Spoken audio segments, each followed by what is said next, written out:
Tu papá nunca te robó nada, pero probablemente te quitó algo mucho más caro que dinero. Te quitó la posibilidad de pensar diferente sobre el dinero. Y esa frase que escuchaste 1000 veces de niño, la que decía con tanto cariño, es la misma que hoy te tiene viviendo quincena a quincena. No es tu culpa, pero sí es tu responsabilidad arreglarlo. Piensa en esto un segundo. ¿Cuántas veces escuchaste en tu casa, el dinero no crece en los árboles? ¿O hay que trabajar duro para tener algo? ¿O guardar dinero en el banco es lo seguro? Esas frases no salieron de la nada. Salieron de generaciones que vivieron crisis, devaluaciones, trabajos inestables. Tus padres te enseñaron a sobrevivir con lo que sabían. Y aquí está lo importante. Esas frases no eran mentiras. Eran verdades de otra época, aplicadas a un mundo que ya cambió por completo. El problema es que sobrevivir y construir riqueza son dos juegos completamente distintos. Uno te enseña a no perder lo poco que tienes. El otro te enseña a multiplicar lo que tienes, aunque sea poco. Y nadie te avisó cuándo cambiar de juego. Hoy vamos a desarmar 4 creencias que probablemente aprendiste en tu casa, sin que nadie tuviera mala intención. Vamos a ver de dónde vienen, por qué ya no funcionan y qué hacer en su lugar. Y al final te voy a dar el dato que va a cambiar cómo ves cada peso que entra a tu bolsillo. Bloque 1. Trabajar duro te hace rico. Esta es la creencia más peligrosa de todas, porque suena noble, suena responsable, suena a valores correctos. Mira los datos. Un minero trabaja 10 horas bajo tierra, en condiciones extremas. Un inversionista revisa su portafolio 15 minutos al día. ¿Quién trabaja más duro? El minero, sin duda. ¿Quién acumula más riqueza con el tiempo? Casi siempre el segundo. El esfuerzo físico y el ingreso no están conectados como nos hicieron creer. Lo que multiplica el dinero es el capital trabajando, no las horas que tú trabajas. Piénsalo con un ejemplo cercano. Un chofer que maneja 12 horas al día gana por hora trabajada. Si un día se enferma, ese día no gana nada. Su ingreso depende 100% de su cuerpo y de su tiempo. Ahora piensa en alguien que puso ese mismo esfuerzo durante años en comprar poco a poco un segundo carro y luego un tercero, hasta tener una pequeña flota. Esa persona sigue trabajando duro, pero ya no depende solo de sus propias horas. Depende de un sistema que ella construyó. Warren Buffett lo dijo con una frase simple. Si no encuentras la forma de ganar dinero mientras duermes, vas a trabajar hasta que mueras. Tus padres no mentían cuando te decían que trabajaras duro. En su época, con la economía que vivieron, trabajar para una empresa estable durante 30 años sí garantizaba una jubilación digna. Ese contrato ya no existe de la misma forma. Trabajar duro sin dirección hoy es como remar fuerte en un bote sin timón.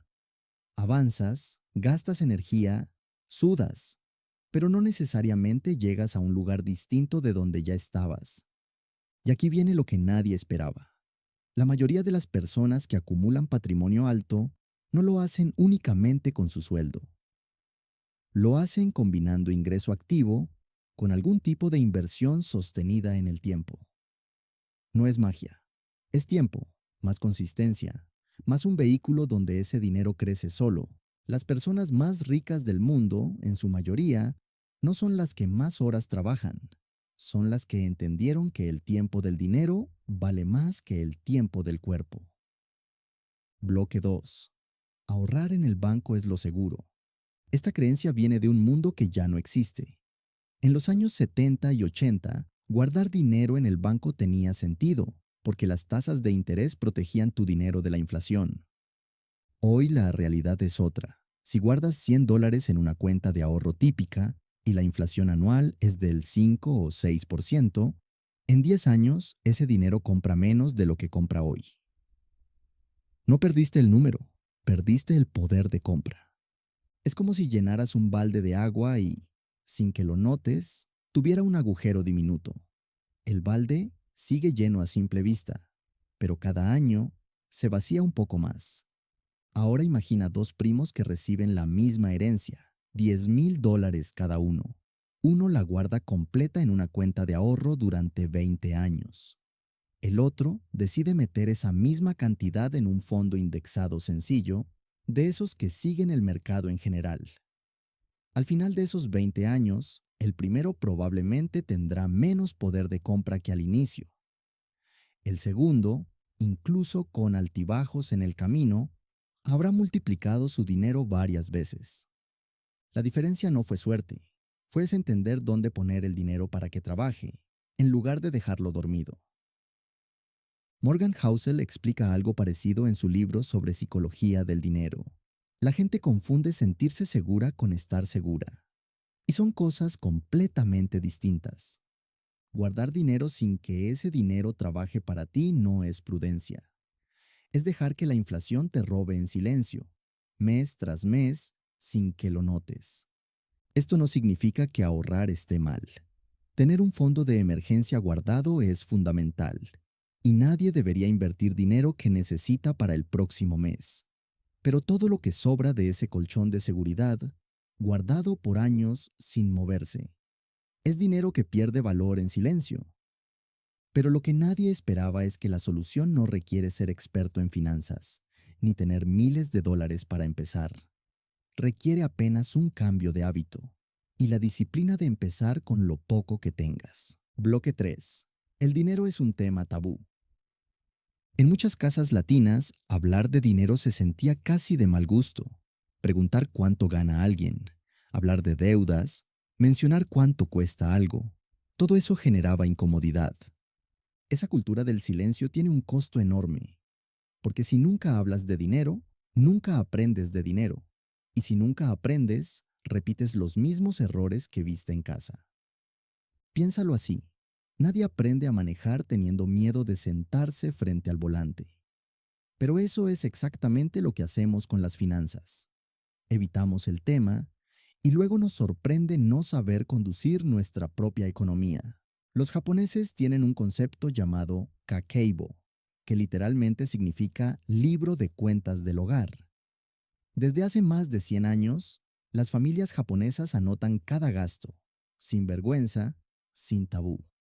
Es una práctica normal, casi como cepillarse los dientes.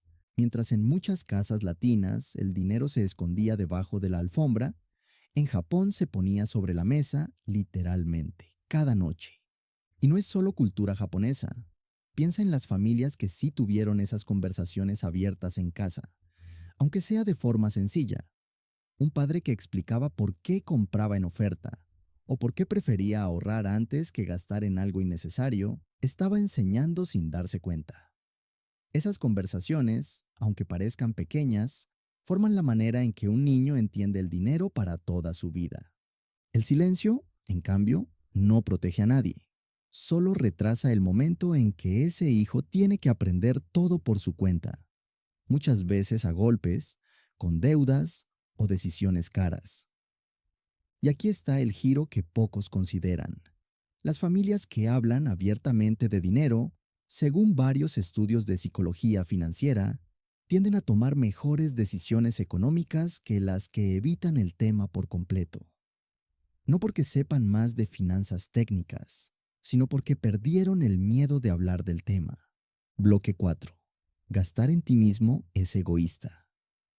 Esta última creencia es más sutil, pero igual de dañina.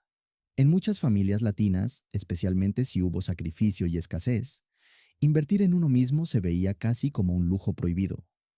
Comprar un curso, pagar por aprender una habilidad nueva, invertir en herramientas para trabajar mejor, todo eso podía sentirse como un gasto egoísta cuando había tantas otras necesidades en casa. El problema es que confundir gasto con inversión te deja atrapado, porque hay una diferencia enorme entre gastar en algo que desaparece y gastar en algo que aumenta tu capacidad de generar dinero después. Imagina a dos obreros de la construcción con el mismo sueldo. Uno gasta ese dinero extra solo en salidas y gustos que se terminan el mismo fin de semana. El otro invierte una parte pequeña, mes tras mes, en aprender a leer planos, en un curso corto de electricidad, en herramientas propias de mejor calidad. 5 años después, sus salarios ya no se parecen en nada. Ninguno de los dos trabajó menos duro. La diferencia fue en qué dirección canalizaron ese esfuerzo extra. Invertir en ti mismo no es egoísmo. Es la forma más segura de aumentar tu valor en el mercado, algo que ningún crédito ni ninguna crisis te puede quitar después. Y lo que nadie esperaba es que este tipo de inversión en habilidades y conocimiento suele tener un retorno más alto y más rápido que casi cualquier otra inversión financiera tradicional. Aquí está el dato que quiero que te lleves esta noche, el que vas a repetir en tu casa. Un estudio de la Universidad de Cambridge encontró algo que sorprende a cualquiera. Los hábitos financieros de una persona se forman antes de los 7 años de edad. Antes de los 7 años. Antes de tu primera cuenta bancaria, antes de tu primer sueldo, antes de que entendieras qué era una tarjeta de crédito. Eso significa que la mayoría de tus decisiones financieras de hoy no las tomas tú. Las toma el niño de 6 años que observó cómo tus padres manejaban el dinero, con miedo, con estrés o con calma. La buena noticia es esta: si esos hábitos se instalaron sin que lo decidieras, también puedes reinstalar otros nuevos, esta vez de forma consciente. Y lo que tú decidas cambiar hoy es exactamente lo que tus propios hijos van a observar mañana. Tus padres te dieron lo mejor que tenían con lo que sabían. Ahora te toca a ti aprender lo que ellos no pudieron enseñarte. Cuéntame en los comentarios, ¿cuál fue la frase sobre el dinero que más escuchaste en tu casa de niño? Quiero leer tu historia. Si este video te hizo pensar en algo que no habías notado antes, dale like y suscríbete. Aquí seguimos hablando de mentalidad de riqueza, sin fórmulas mágicas, solo con lo que realmente funciona. Nos vemos en el próximo video.